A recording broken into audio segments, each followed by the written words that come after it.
Alaska के घने जंगलों में जानवरों पर इतना ज्यादा अत्याचार किया जाने लगा कि उन सभी की सोच इंसानों जैसी खतरनाक हो गई। यहाँ तक कि जो भी हंटर फॉरेस्ट में आता वो जिंदा वापस लौट कर ही नहीं जाता। इस एडवेंचरस कहानी की शुरुआत होती है अलास्का के बड़े बड़े फॉरेस्ट को दिखाते हुए। ये फॉरेस्ट इतने बड़े पैमाने पर फैला हुआ था कि यहाँ जानवरों की अलग अलग स्पीशीज पाई जाती हैं। कई वैज्ञानिक और रिसर्च तो यहाँ पर अपनी खोजबीन के लिए आया करते, लेकिन अब अचानक हमें फॉरेस्ट के बीचों बीच दो लड़के दिखाए जाते हैं जिनके पास बंदूक थी। इससे ये साफ क्लियर हो रहा था कि शायद वो यहाँ पर हंटिंग करने आए हो। उनमें से एक का नाम बैकेट होता है तो दूसरे का नाम रॉबिन। दोनों भाई मजे से अंदर जा ही रहे थे तभी रॉबिन के ऊपर किसी ने हमला कर दिया। ये कोई अनजान जानवर होता है जिसका शरीर काफी बड़ा था। रॉबिन के बॉडी पर काफी चोट लग रही थी, इसीलिए अब उसका भाई बैकेट बंदूक निकाल लेता है। उसने तुरंत ही उस खतरनाक जानवर पर फायर करना स्टार्ट किया, पर तभी ये सीन यहीं पर कट हो जाता है और हमें दिखाया गया बड़ा हुआ रॉबिन। रॉबिन शायद अपने बचपन की सारी यादें ये सोच रहा था। फिलहाल के लिए रॉबिन एक लंबे समय के बाद अपने होम टाउन वापस जा रहा होता है। उसकी तो होम टाउन के साथ काफी सारी यादें जुड़ी हैं जिससे कि वो अलग नहीं रह पा रहा था। अब रॉबिन वहाँ से ट्रैवल करते हुए सीधा एक लेडी के पास पहुँचता है जो उसे कार में बिठाकर उसके होटल छोड़ देती है। अब उन दोनों में कुछ बातें हो रही थी जिसमें कि लेडी उसे अपने हस्बैंड जॉन के बारे में बताती है। बात ये थी कि उसका हस्बैंड जॉन कई दिनों से फॉरेस्ट में ही मौजूद था। उसे डर लग रहा होता है कि वो सेफ भी है कि नहीं, तो इसीलिए उस लेडी ने रॉबिन को कुछ पैसे दिए ताकि वो उसके हस्बैंड को ढूंढ कर निकाले। रॉबिन इस बात के लिए मान जाता है और वो थोड़े इक्विपमेंट जमा करके जॉन को ढूंढने के लिए चला जाएगा। ये इसलिए क्योंकि रॉबिन को फॉरेस्ट के बारे में बहुत नॉलेज होती है। वो वहाँ की हर एक चीजें जानता था कि कौन से जानवर कहाँ पर मौजूद है। फिलहाल तो रॉबिन अपने कमरे में आकर कुछ बंदूक और कई सारे हंटिंग के सामान इकट्ठा करने लगता है। शायद वो जानता है कि जॉन कहाँ पर है और किस मुसीबत में फंसने वाला है। वहीं फॉरेस्ट के अंदर हमें कुछ लोग दिखाए जाते हैं जो कि भालुओं को मारकर उनकी बॉडी काट रहे थे। भालुओं की पूरी प्रजाति को बुरी तरीके से मारा जा रहा था। ये काम इल्लीगल होता है क्योंकि गवर्नमेंट साफ मना करती है कि वो जानवरों को इस तरीके से नहीं मार सकते, बट फिर भी ये सारी पीछे गवर्नमेंट की पीठ पीछे हो रही थी। अब हमें पता चला कि उन हंटर्स में से एक आदमी जॉन है, यानी उस लेडी का हस्बैंड जिसे वो ढूंढ रही है। जॉन तो अब अपने दोनों हंटर साथियों के पास जाकर ये बताने लगा कि हमें उन भालुओं को नहीं मारना चाहिए जिनकी फैमिली हो और उनके बच्चे ज्यादा बड़े ना हुए हो। इससे उस भालुओं की फैमिली वालों को काफी गुस्सा आ सकता है। वो सारे भालू तो वैसे ही इतने खतरनाक हैं, लेकिन इन चीजों की वजह से वो और गुस्सा हो सकते हैं। लेकिन जॉन की बाकी दो हंटर्स इस बात के लिए मना कर रहे थे। उन्हें इन चीजों से बिल्कुल भी फर्क नहीं पड़ता। वो सिर्फ हंटिंग करके इन भालुओं को ब्लैक मार्केट में जाकर बेच देंगे। अब जॉन अपने उन दोनों हंटर्स की बातें बिल्कुल नहीं मानता और कहता है कि वो यहाँ से चला जाएगा। लेकिन जैसे ही जॉन उस जगह से निकलने लगा तो पीछे से एक बंदूक की आवाज आई, यानी उसके बाकी दोनों हंटर्स दोस्तों ने ही उसे गोली मार दी है। ये इसलिए ताकि जॉन पुलिस वालों के पास जाकर उनके कारनामों के बारे में उन्हें बता न दे। जॉन बहुत ही ज्यादा घायल होकर बाहर गिर पड़ा। अब अचानक फॉरेस्ट में से जोर से गुर्राने की आवाज आती है। ये खतरनाक भालू की थी और वो सब समझ गए थे कि उस जगह पर वही खतरनाक जानवर है। एक हंटर जब बंदूक लेकर उस भालू को मारने के लिए आता है तो पता चला कि जॉन पीछे से आ गया। जॉन ने मौका देखकर अपने उस हंटर दोस्त को जान से मार दिया। अचानक अब वो दूसरा साथी जो घर के अंदर था उसका ही एक दरवाजा तोड़कर खतरनाक भालू आ गया। ये भालू एक फीमेल थी जो शायद अपने बच्चे के लिए आई होती है। उसका साइज नॉर्मल भालुओं से तो काफी ज्यादा बड़ा और खतरनाक लग रहा था।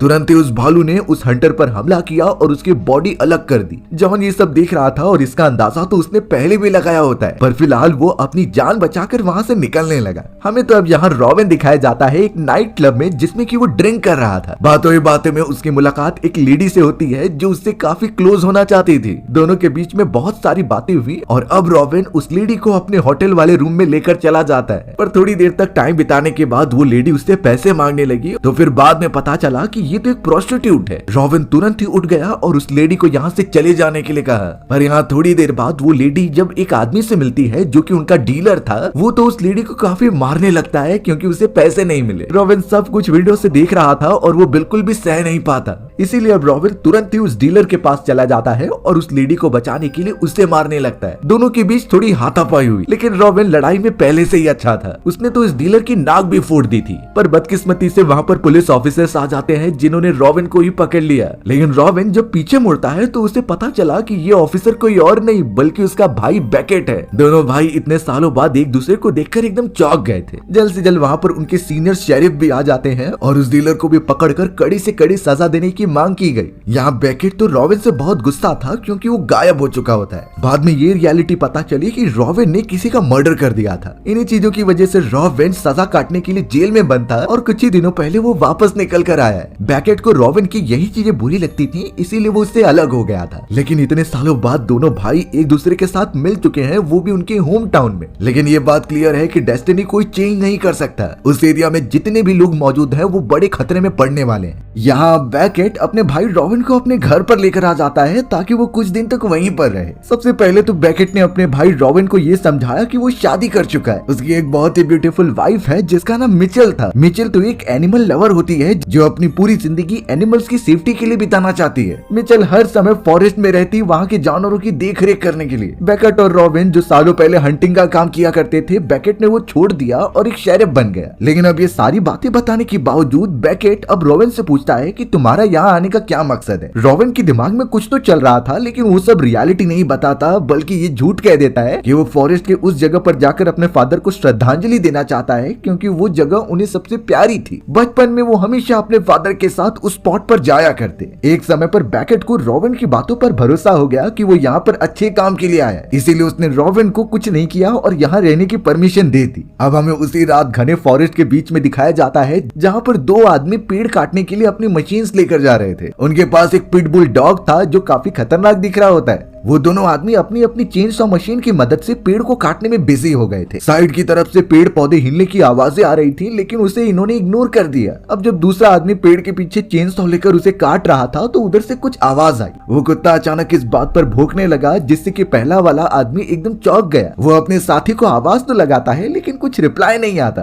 कुछ देर तक लगातार भूलने के बाद वो कुत्ता भी अब एग्रेसिव हो चुका था। उसने जरूर कुछ देखा है जिससे कि वो शांत ही नहीं रह रहा। पहला वाला आदमी अपने साथी को देखने के लिए अब जैसे ही पेड़ के पीछे गया तो वो पूरी तरीके से चौंक जाता है। रियलिटी बहुत ही खौफनाक थी क्योंकि वहाँ पर चेन सॉ के साथ सिर्फ उस आदमी का हाथ मौजूद होता है। उसकी पूरी बॉडी कट कर बिखर गई थी। ये डरावना काम किसने किया उस आदमी को तो नहीं पता, पर अब कुत्ता और ज्यादा चिल्लाने लगा। उसने जरूर कुछ ऐसा देखा होता है जो जानलेवा है। पहला वाला आदमी अब कुछ सोच पाता इससे पहले से कोई बड़ी सी आकृति उस पर झपट्टा मारती है। हमें अब ये क्लियरली दिखाया गया कि ये एक बहुत ही बड़ा भालू है। इस भालू का साइज नॉर्मल भालू से दुगना था। उसने इतनी जल्दी उस आदमी के ऊपर झपट्टा मारा कि उसे रिएक्ट करने का मौका ही नहीं मिला। बुरी तरीके से उस आदमी की भी मृत्यु हो जाती है। फॉरेस्ट का वो पूरा इलाका खून से लथपथ हो गया था और सारी डेड बॉडीज चारों तरफ फैली हुई थी, मानो यहाँ पर वर्ल्ड वॉर चालू हो गई हो। अब सुबह होने पर हमें बेकेट की वाइफ मिचेल दिखाई जाती है जो कि जानवरों की फोटोग्राफ्स लेते हुए उनकी देखरेख अभी भी कर रही थी। बट मिचेल को नहीं पता कि झाड़ियों के पीछे कोई तो मौजूद है जो लगातार उसके ऊपर नजर रखते जा रहा है। शायद मिचेल जो जानवरों के लिए अच्छा सोचती है उसकी भी जान खतरे में पड़ने वाली है। उसी इलाके के थोड़ी ही दूरी पर बेकेट भी आ गया अपने भाई रॉबिन को लेकर। वो उसे ड्रॉप कर देता है और यही पूछता है कि तुम कोई अलग प्लान तो नहीं लेकर आए। थोड़ा सा बेकेट को अपने भाई पर शक होने लगा था, पर रॉबिन भरोसा दिलाता है कि वो हमारे फादर की शांति के लिए ये कर रहा है। रॉबिन तो अब अपने कुछ सामान लेकर फॉरेस्ट में चला गया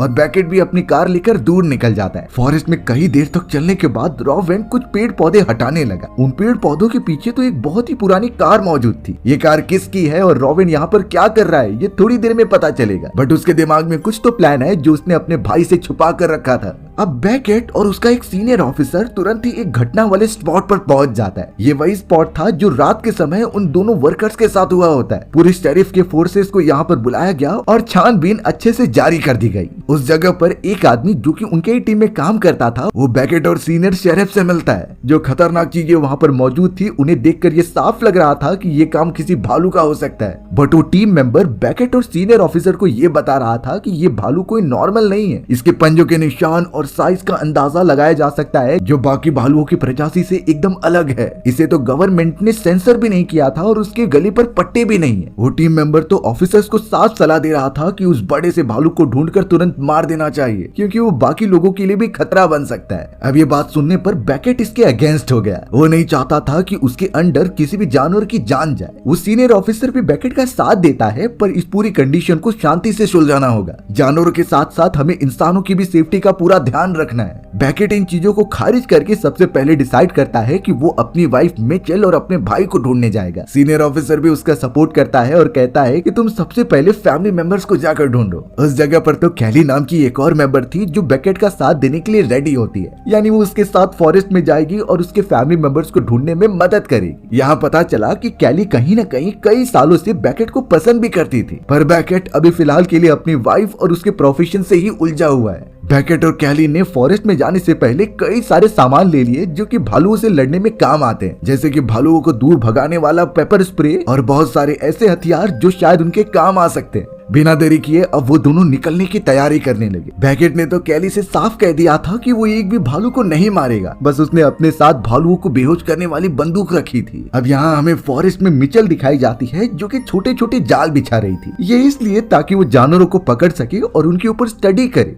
मिचेल को ये इंश्योर करना था कि फॉरेस्ट में जितने भी जानवर हैं वो एकदम सेफ रहें। पर ये सब करते समय अचानक उसे कुछ आवाज आई। मिचेल समझ गई कि वहाँ पर एक भालू है जो उसकी तरफ बढ़ रहा है। वो बहुत ही ज्यादा डर गई क्योंकि भालू तो उसकी तरफ ही बढ़ रहा था और इसका साइज देखकर तो वो एकदम स्तब्ध रह जाती है। मिचेल को पता था कि भालू को ज्यादा आवाज पसंद नहीं है, इसीलिए वो धीरे धीरे पीछे आने लगी। पर प्रॉब्लम की बात ये हो जाती है कि मिचेल अपने ही बिछाए गए जाल में फंस गई। उसका पैर इतनी बुरी तरीके से स्टक हो जाता है कि वो निकल ही नहीं पाती। अब बेचारी वो कैसे बचे, क्योंकि वो खतरनाक भालू उसकी तरफ ही बढ़ रहा था। उसका साइज मिचेल से 5 गुना होता है, पर वो खतरनाक भालू उसके ऊपर हमला कर पाता इससे पहले वहाँ पर रॉबिन आ जाता है बंदूक लेकर। उसने तुरंत ही भालू के ऊपर लगातार फायर करना स्टार्ट किया। भालू गोलियों की आवाज सुनकर वहाँ से पीछे हट जाता है, यानी फिलहाल रॉबिन ने उस भालू को भगा दिया है और मिचेल को बचा लिया है। रॉबिन तुरंत ही मिचेल के पास जैसे ही जाता है तो वो तुरंत ही समझ गया कि ये उसके भाई की वाइफ है। इसी की फोटो उसने अपने भाई के घर में देखी थी। रॉबिन ने मिचेल को सब कुछ बता दिया कि वो बैकेट का भाई है, पर यहाँ रियलिटी रिवील होती है कि मिचेल बिल्कुल भी बोल और सुन नहीं सकती,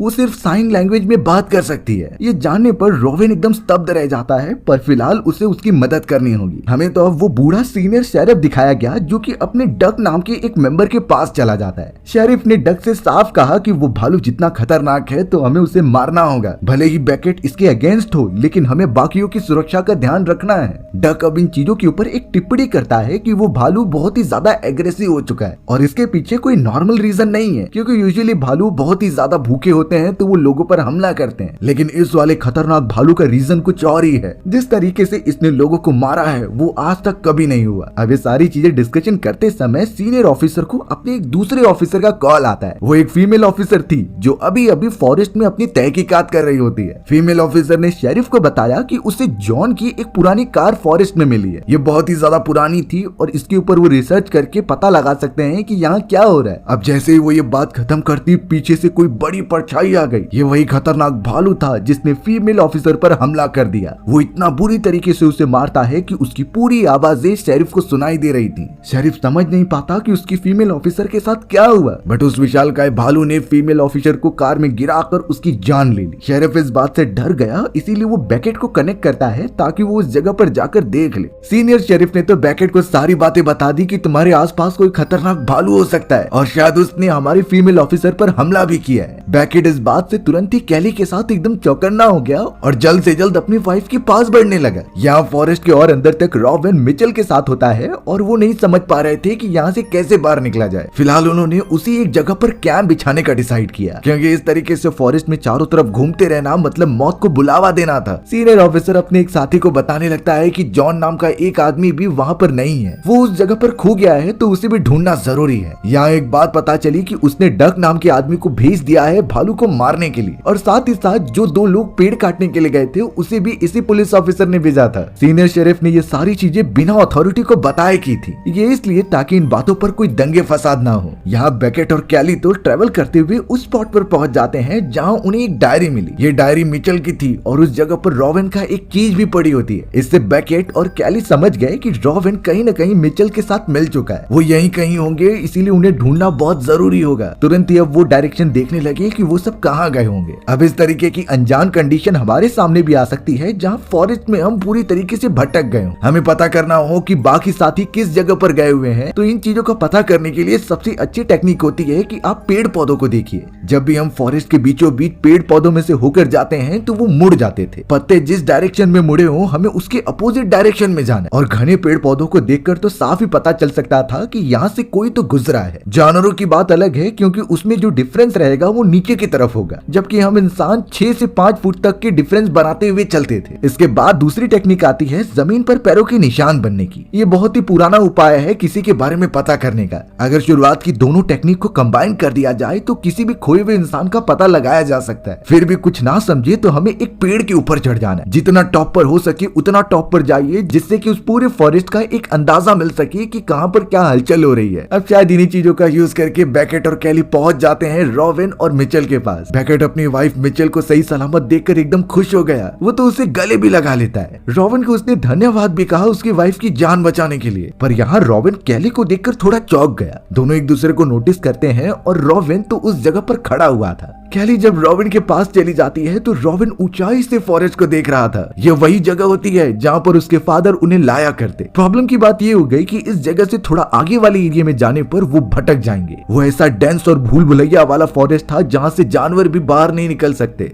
अब यहाँ धीरे धीरे रात हो चुकी थी तो उन्होंने आग जला ली, लेकिन रॉबिन कहता है कि वो यहाँ पर नहीं रुक सकता, उसे यहाँ से जाना ही होगा। बेकेट ने साफ कह दिया कि रात हो चुकी है और खतरा भी बढ़ चुका है, तो तुम एक रात रुक जाओ और फिर दोनों लेडीज के साथ यहाँ से चले जाना। अगले दिन बेकेट का काम यही होगा कि वो कुछ खतरनाक भालू को पकड़कर बेहोश कर दे। पर रॉबिन बिल्कुल भी रुकता नहीं क्योंकि उसे निकलना था। बातों ही बातों में बेकेट और रॉबिन दोनों भाइयों की बहस हो जाती है और हाथापाई भी होने लगी। रॉबिन तो गुस्से में आकर ये भी कह देता है कि वो इस जगह पर जॉन नाम के आदमी को बचाने आया है। जॉन उसका वो साथी था जो हर समय में उसके साथ खड़ा रहा, और जब उसकी वाइफ ने मदद मांगी तो वो उसे मना नहीं कर पाया। हालांकि जॉन की वाइफ बेकेट से मदद मांग सकती थी, पर उसे पता है कि उसका हस्बैंड जॉन इलीगल तरीके से शिकार करता है, तो उसे डर लग रहा था कि अगर बेकेट को ये पता चला तो वो जॉन को बचाने के बजाय उसे गिरफ्तार करवा देगा। बेकेट को जब ये सच्चाई पता चली तो उसे अपने भाई पर गर्व होने लगा कि वो दूसरों की मदद कर रहा है। रॉबिन जब वहाँ से एक बार फिर से जाने लगा तो बेकेट उससे रिक्वेस्ट करता है कि तुम रुक जाओ, और फाइनली रॉबिन उस जगह पर रुक गया था। अब उस जगह पर वो लोग बैठकर बातचीत करते हैं कि बचेंगे कैसे, और अगर उस भालू ने हमला किया तो वहाँ से एस्केप कैसे करेंगे। बेकेट और कैली के पास एक डिवाइस था जिससे कि इस एरिया में जितने भी भालू हैं उनके गले पर जो सैटेलाइट पट्टे लगाए गए हैं उनकी लोकेशन ट्रैक कर रहे थे। उन्हें ये साफ दिखाई दिया कि उस बड़े अनजान भालू की वजह से बाकी भालू डरकर भाग रहे हैं, यानी ये अपनी प्रजाति में सबसे अलग भालू है। तो अब उन लोगों ने डिसाइड किया कि सोने से पहले एक आदमी पहरा देगा, ऐसे बाकी लोग शफल करते रहेंगे जिससे कि सभी को आराम मिले और अगर कोई खतरा आए तो वो उन्हें बता सके। पहरा देने की बारी होती है रॉबिन की और वो शांति से बैठा होता है। तभी कैली रॉबिन से कुछ बात करने के लिए उसके पास आ जाती है। कैली तो रॉबिन से बहुत सारी प्यार भरी बातें करने लगी और ये बताती है कि एक समय पर उसने अपनी पूरी जिंदगी उसके ऊपर निछावर कर दी थी, पर रॉबिन अचानक गायब हो गया और कैली अकेली हो गई। यानी इससे पता चलता है कि दोनों एक समय पर एक दूसरे से प्यार किया करते थे। कैली तुरंत ही अपने टेंट में सोने चली जाती है, बट रॉबिन पहरा देने के बजाय उसके पास जाकर सो गया। दोनों एक दूसरे को बड़ी प्यार भरी निगाहों से देख रहे थे, लेकिन अगले मोमेंट में किसी ने बहुत तेजी से कैली को पीछे खींच लिया। वो एक खतरनाक भालू था जो कि उसे मारने की कोशिश करता है। तुरंत ही चिल्लाने पर रॉबिन, बेकेट और मिचेल सामने की तरफ आते हैं और भालू पर फायर करने लगते हैं। बंदूक की आवाज सुनने पर वो भालू वहां से भाग गया था, लेकिन एक मोमेंट ऐसा आया जब बेकेट के पास मौका था उस भालू को जान से मारने का, बट वो नहीं मारता और अपना बंदूक नीचे कर देता है। कैसे भी करके वो उस स्पॉट से निकलते हैं और सुबह होने पर भी चलते रहते हैं। रॉबिन और बेकेट की बहस भी हो गई थी कि बेकेट के पास अगर चांस था तो उसने भालू को क्यों नहीं मारा, लेकिन बेकेट के पास कुछ अपने रीजन होते हैं जो कि वो रॉबिन के साथ शेयर नहीं करना चाहता।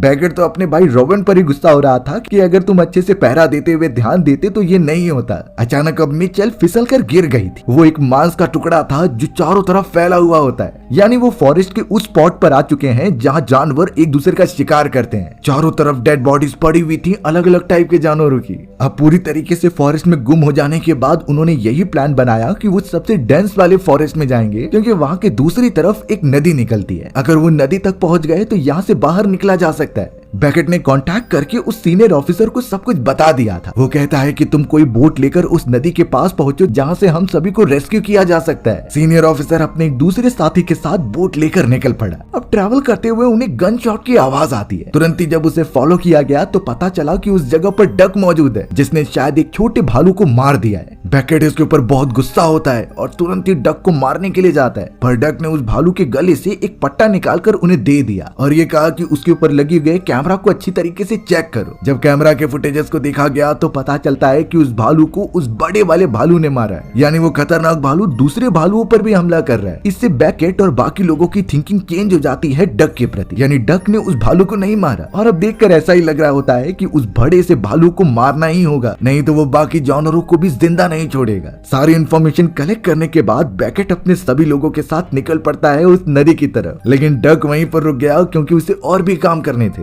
अब जब वो सारे लोग थोड़ी दूर तक ट्रेवल करते ही रहते हैं तब उन्हें से फिर से आवाज सुनाई दी, यानी वो बड़ा सा भालू वापस से उनका पीछा कर रहा है। उन लोगों में एकदम डर की भावना जाग गई और वहाँ से भागने की वो कोशिश करने लगे। हड़बड़ाहट में केली का ध्यान भटक जाता है और वो एक ऊंचाई से नीचे गिरने लगी। बेचारी कलक इतना ज्यादा खराब था कि उसका पैर एक नुकीली लकड़ी में जा लगा, उसका पैर एकदम से फंस गया था और कैली को काफी दर्द हो रहा होता है। रोवेन और बाकी लोग तुरंत ही उसके पास आते हैं और उसकी मदद करते हैं पैर निकालने में। लकीली कैली को बचा लिया गया और भालू के आने से पहले वो सब वहाँ से निकल गए। कैली का पैर इतना ज्यादा दर्द दे रहा था कि उसे उठाकर ही लेकर जाना पड़ा। इन सारी चीजों से उनकी स्पीड अब काफी कम हो गई थी। पता नहीं वो फॉरेस्ट को क्लियर करके रिवर तक पहुंच भी पाएंगे कि नहीं। अब उन्हें रास्ते में एक हाउस दिखाई देता है जिसमें जाकर वो देखने लगी कि वहाँ क्या मौजूद है, पर बाद में पता चला कि उस जगह पर कई सारे भालुओं की डेड बॉडी और 2 इंसान मरे पड़े हुए थे जिनकी हालत बहुत खराब थी। ये जानने के बाद वो सब एकदम चौंक गए और डिसाइड किए कि यहाँ पर रहना जानलेवा हो सकता है। वो बाहर निकलते हैं और अचानक पेड़ के ऊपर उन्हें कुछ दिखाई दिया। ये भालू नहीं था बल्कि जॉन की डेड बॉडी थी। जॉन को इस तरीके से मरा हुआ देखकर सभी स्तब्ध रह गए। सबसे ज्यादा शॉक रोवेन को लगता है। रोवेन जॉन के बहुत ज्यादा करीब था और इस तरीके से उसकी मौत होना बिल्कुल भी अच्छा नहीं है। उसकी वाइफ को जब ये पता चलेगा तो उसके ऊपर क्या गुजरेगी। थोड़ी देर में उस जगह पर डक भी पहुंच जाता है। जॉन ने डक की बॉडी को अच्छी तरीके से देखा और ये बताया कि डक की मौत काटे जाने से नहीं बल्कि गोली मारने की वजह से हुई थी। ये शायद उन बाकी दोनों हंटर्स ने किया होगा जो जॉन को यहाँ से निकलने नहीं देना चाहते थे। डक ने तो वहाँ पर एक और रियलिटी रिवील की पुलिस ऑफिसर के बारे में कि उस सीनियर शरीफ ने ही इन सारे लोगों को अपॉइंट किया था भालुओं की किलिंग के लिए। ये बातें जब बैकेट को पता चलती हैं तो वो एकदम चौंक गए क्योंकि उसका ही सीनियर ऑफिसर ऐसे बुरे काम कर सकता है उसे विश्वास ही नहीं हो रहा था। फिलहाल के लिए उन्हें यहाँ से निकलना होगा क्योंकि भालू कभी भी आ सकता है। कैली की हालत खराब थी और उसे उठाकर लेकर जाना पड़ रहा था, तो अब काफी रात हो जाने के कारण उन्होंने डिसाइड किया यहीं पर कैंप लगाने का। कैली की जितनी देख रेख हो सके वो उतनी कर रहे थे क्योंकि उसके जख्म बहुत ही ज्यादा हैं और इस पर इन्फेक्शन होने के काफी चांसेस हो सकते हैं। रोवेन टेंट में कैली के साथ था और कैली सच्चाई पूछती है कि क्या तुमने मर्डर किया था। रोवेन अब सच्ची बात बताने लगा कि कुछ समय पहले जब उसकी मदर की तबीयत खराब हुई थी तो वो जॉन के पास गया था मदद मांगने के लिए, पर जॉन ने उसे गलत काम करने पर मजबूर किया। रोवेन को उस समय सिर्फ अपनी मदर को ठीक करना था तो उसने काम के लिए हाँ कर दी, बट उसने किसी को जानबूझकर नहीं मारा बल्कि एक समय पर उसके ही जैसा एक आदमी किसी दूसरे को मारने जा रहा होता है। उसी समय पर रोवेन ने अपने आप को समझाया और उस दूसरे आदमी को मारना डिसाइड किया और उस दूसरे आदमी को बचाने के लिए बुरे आदमी को मार दिया। पर जब ये बातें पता चली तो रोवेन अपनी बेगुनाही साबित नहीं कर पाया। ये सारी चीजें बैकेट बाजू में होकर सुन रहा था। उसे विश्वास नहीं होता कि उसका भाई एकदम निर्दोष है, पर उस गलती की वजह से उसने इतने ज्यादा डिस्टेंस बना लिए थे। रोवेन जब वहाँ से बाहर निकला तो बैकेट उसकी तरफ देखकर कहता है कि हम यहाँ से सही सलामत निकलेंगे और इसके बाद हम साथ में ही रहेंगे। अचानक अब कुछ देर बाद बहुत ही तेजी से आवाज आती है। ये डक का घोड़ा था जो तेजी से भागता जा रहा था। बैकेट और रोवेन जब वहाँ पहुँचते हैं तो पता चला कि डक की पूरी डेड बॉडी बिखरी पड़ी हुई है, यानी उस भालू ने जरूर डक के ऊपर हमला करके उसकी जान ले ली। बैकेट और रोवेन तुरंत ही भागते हैं मिशेल और कैली के पास क्योंकि उन्हें यहाँ से निकलना होगा। अब रोवेन एक प्लान बताने लगा कि वो उस भालू को डिस्ट्रैक्ट करेगा, यानी वो अपने बॉडी पर ब्लड लगाएगा जिससे कि भालू उसकी तरफ अट्रैक्ट हो, और जब ये होगा तो बैकेट मिशेल और कैली को लेकर यहाँ से दूसरी तरफ से निकल जाए। शुरुआत में तो बैकेट और कैली इसके लिए मना कर रहे थे, लेकिन इसके अलावा कुछ ऑप्शन भी नहीं था। कैली जाने से पहले रोवेन से शुक्रिया अदा बयां करती है अपने होठों से। तुरंत ही अब उनके निकलने के बाद रोवेन अपने प्लान में आगे बढ़ता है, यानी उसने अपने बॉडी पर खून लगा लिया जिससे कि अगले ही मोमेंट में भालू ने उसे सेंस कर लिया था। वो खतरनाक भालू अब उसके पास आता है और रोवेन जिसके पास गन मौजूद थी वो लगातार उस पर फायर करने लगा। भालू को मल्टीपल चोट लगती है, लेकिन वो इतना बड़ा था कि इतनी छोटी बुलेट्स उसका कुछ नहीं बिगाड़ सकती। कई गोलियां तो पेड़ों पर लगकर एकदम बेकार हो जाती। दोनों के बीच अब चेजिंग सीक्वेंस चालू हो जाता है। पता नहीं उनमें से कौन एक दूसरे को मार पाएगा, लेकिन ये बात क्लियर थी कि रोवेन को इन चीजों से डर नहीं लगता। रोवेन भागते समय नीचे भी गिर गया था और उसके पैर पर चोट भी लग गई थी। एक समय पर ऐसा लगा कि भालू से नाखून मारकर खत्म कर देगा, बट रोवेन के हाथ में जो चाकू था उससे वो मल्टीपल वार करते हुए वहां से निकल गया। रोवेन को एक नदी दिखाई देती है तो वो वहां से डायरेक्टली जंप जंप लगा देता है उसके अंदर। भालू नीचे नहीं आ पा रहा था और वहाँ से थोड़ी ही दूरी पर हमें बैकेट और बाकी लोग दिखाए गए। वो लोग जब रॉबिन को आवाज देते हैं तो भालू ने उनकी प्रेजेंस का पता लगा लिया था, यानी अब वो उनकी तरफ भागते हुए बढ़ रहा है। ये पता चलने पर बैकेट जो कि कैली को उठाए हुए था वो मिचेल के साथ फॉरेस्ट में चला गया। डेंस फॉरेस्ट में तो मिचेल उससे अलग हो जाती है। मिचेल को जरा भी अंदाजा नहीं कि ठीक उसके पीछे भालू मौजूद है। भालू धीरे धीरे उसके पास आता है और जोर से चिल्लाता है, पर अच्छी बात हुई कि बैकेट बंदूक लेकर लगातार फायर करने लगा। एक भी बुलेट्स उसे लगती तो नहीं, लेकिन भालू पीछे हो जाता है। साथ देने के लिए डग भी वहाँ आ गया जो अभी भी मरा नहीं होता, और उसने तुरंत ही फायर करना स्टार्ट किया। बट प्रॉब्लम ये थी कि उसकी बुलेट्स खत्म हो गई। अगले ही मोमेंट में भालू उसकी तरफ भाग कर आया और उसके ऊपर झपट्टा मार दिया, यानी डग का खेल खत्म हो चुका है। मौके का फायदा उठाकर बाकी लोग वहाँ से निकलने का ट्राई करते हैं। बैकेट, मिशेल और कैली कैसे भी करके नदी के पास पहुँचते हैं और उन्हें वो पुलिस ऑफिसर दिखाई दे गया। तुरंत ही नाव में बैठकर वो किनारे पर आ गए,